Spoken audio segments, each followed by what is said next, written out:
আসসালামু আলাইকুম রহমতুল্লাহি ওয়া বারাকাতুহু। আমি এখন আছি নীলাদ্রিতে, যে দেখতে পাচ্ছেন এই যে পাহাড়।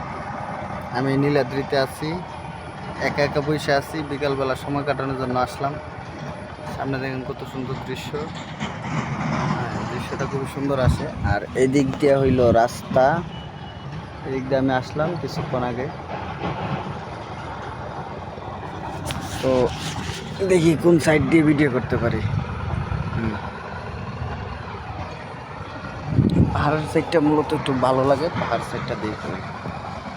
আপনারা দেখতে পাচ্ছেন আমি নীলাদ্রিতে বসে আছি, বিকালবেলা ঘুরতে আসলাম একা একাই। বন্ধু বান্ধব ঈদের ছুটিতে আসছিল, তারা চলে গেছে, অনেকেই কর্মস্থলে চলে গেছে।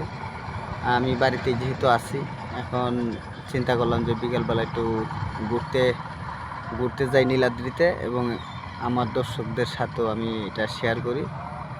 এই নিয়তেই বের হলাম এবং চলে আসলাম নীলাদ্রিতে। মোটামুটি পরিবেশটা খুবই ঠান্ডা, বাতাস লাগে, খুবই মনোরম বাতাস, আরাম লাগতেছে। আপনারা যারা এখানে এখনও আসেননি, এসে ঘুরে যেতে পারেন। এবং এই এলাকাটা দেখবার মতো। আমরা ছোট সময় থেকে এই এলাকাটা দেখতেছি, আমরা এখনও মন ভরে নাই।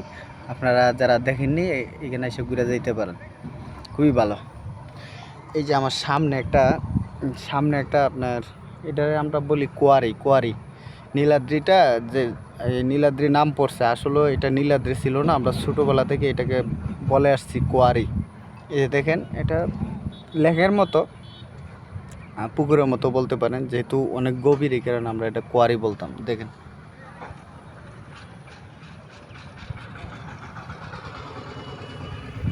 যাই হোক, অল্প করে দেখাইলাম আপনাদেরকে। চাই সবসময় আপনাদের জন্য ভিডিও বানাইতাম, কিন্তু সময় হয় না এবং পারিও না।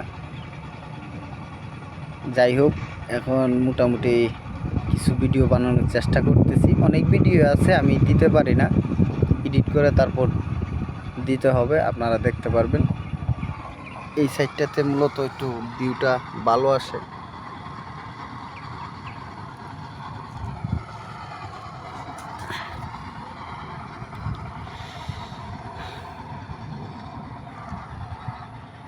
আমাদের এলাকা আসলে দেখার মতো। আপনারা আইসা ঘুরে যাইতে পারেন, দেখতে পারেন, আইসা অনেক আনন্দ পাবেন এবং অনেক কিছু দেখার মতো আছে। আশা করি আপনার সময় বিনষ্ট